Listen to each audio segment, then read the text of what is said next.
Hello everyone, welcome to EduTap. So in today's 10 minutes a day series, we are going to discuss the topic dissolution of a partnership firm.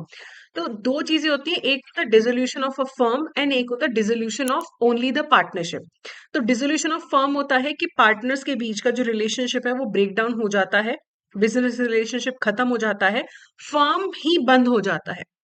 Partnership का termination का मतलब होता है कि सारे partners का relationship नहीं खत्म हुआ। मान लो 4 पार्टनर्स हैं, एक रिटायर हो गया, बाकी के 3 तो है ना, तो ये डिसोल्यूशन ऑफ पार्टनरशिप हुआ, डिसोल्यूशन ऑफ फर्म नहीं हुआ। फर्म कंटिन्यू करता है रन करना। तो पार्टनरशिप का डिसोल्यूशन का मतलब है कि कोई 1-2 पार्टनर्स चले गए। डिसोल्यूशन ऑफ फर्म का मतलब होता है कि फर्म बंद हो गया। अब डिसोल्यूशन ऑफ पार्टनरशिप फर्म करने के बहुत सारे तरीके होते हैं। पहला होता है बाय अग्रीमेंट, कि सारे पार्टनर्स ने म्यूचुअल कंसेंट से डिसाइड कर लिया या फिर कोई उनका अग्रीमेंट था कि इतना हमारा जब हो जाएगा तो हम डिसॉल्व कर लेंगे। तो आपस में जब मिलके वो डिसाइड करते हैं तो बाय अग्रीमेंट डिसोल्यूशन होता है। कंपल्सरी डिसोल्यूशन क्या होता है, जहां पे उन्हें क्लोज करना ही पड़ेगा। जैसे एक को छोड़ के सारे पार्टनर्स इंसॉल्वेंट हो गए या सारे पार्टनर्स अगर इंसॉल्वेंट हो जाते हैं तो फर्म को डिसॉल्व करना पड़ता है। अगर कोई ऐसा इवेंट हो कि आप जो बिजनेस कर रहे थे वो सरकार ने बोल दिया कि अब अनलॉफुल है। मान लो कि कोई एक पर्टिकुलर टाइप का ड्रग्स बनाने की फैक्ट्री चलाते थे पार्टनरशिप फर्म वाले। सरकार ने वो पार्टनरशिप फर्म को बोल दिया कि ये तो ड्रग ही इलीगल है, तो आपको अपना फर्म बंद करना पड़ेगा।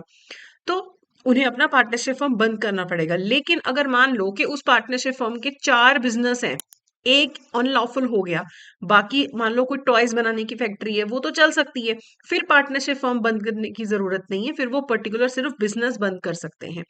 फिर dissolution on the happening of a certain contingency.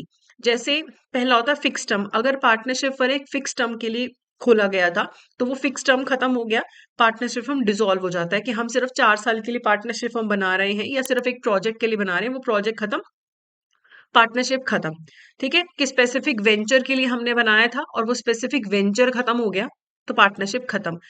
अगर पार्टनरशिप फर्म में पार्टनर की डेथ हो जाए तो भी पार्टनरशिप फर्म डिसॉल्व हो सकता है, लेकिन ऐसा भी हो सकता है कि बाकी के पार्टनरशिप फर्म अगर कंटिन्यू करना चाहे कर सकते हैं।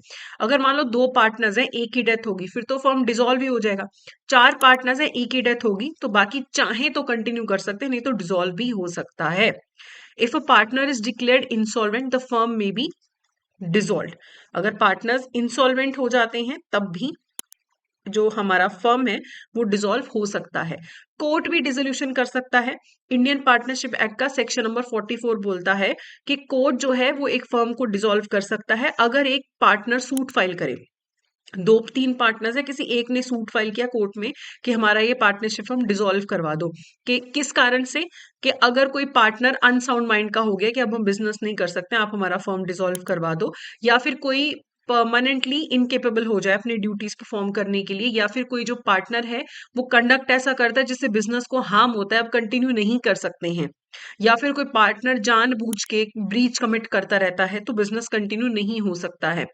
अगर एक पार्टनर अपना सारा इंटरेस्ट जो फर्म में होता है किसी थर्ड पार्टी को ट्रांसफर कर देता है या फिर allows their share to be sold for recovery of debts, तो भी पार्टनरशिप हम डिसॉल्व हो सकते हैं। कि कोई अपना पूरा इंटरेस्ट जो है फर्म में किसी और को दे दे, शेयर अपना सेल कर दे, तो भी डिसॉल्व हो सकता है।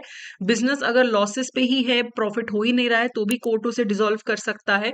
या कोई भी ऐसा सर्कमस्टांसेस जो लगता है कोर्ट को कि हाँ डिसॉल्व किया जा सकता है फर्म को, तो फर्म को डिसॉल्व कर दिया जाता है। अब liability of acts done after dissolution. तो देखो हमारा जो सेक्शन 45 है इंडियन पार्टनरशिप एक्ट का, वो ये बोलता है कि डिसोल्यूशन ऑफ फर्म होने के बाद भी पार्टनर्स उन एक्ट्स के लिए लाइबल रहते हैं जो उन्होंने डिसोल्यूशन से पहले किए हैं। जो उन्हें डिसोल्यूशन से पहले एक्ट्स किए हैं उनके लिए वो लाइबल रहेंगे। पार्टनर्स को पब्लिक नोटिस देना पड़ता है, इन्फॉर्म करने के लिए थर्ड पार्टी को कि फर्म डिसॉल्व हो चुका है।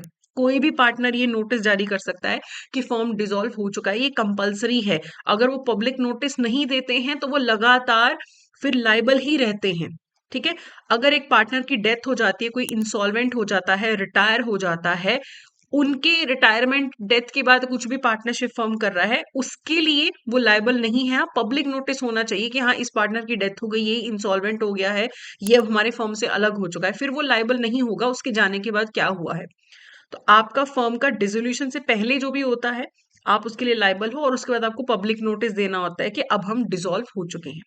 तो before continuing with the question I would like to inform you कि अगर आप सीएआईबी एग्जामिनेशन के लिए टारगेट कर रहे हैं जो कि जून में होने वाला है, आप हमारे मास्टर कोर्स में एनरोल कर सकते हैं, जिसमें आपको रिकॉर्डेड क्लासेस, एग्जाम से जस्ट पहले live classes, concept notes, test series सब कुछ मिलेगा। तो आप हमारी वेबसाइट पे जाके कोर्स की डिटेल्स को फर्दर चेक कर सकते हैं और अपनी रिक्वायरमेंट के हिसाब से इस कोर्स में भी एनरोल कर सकते हैं।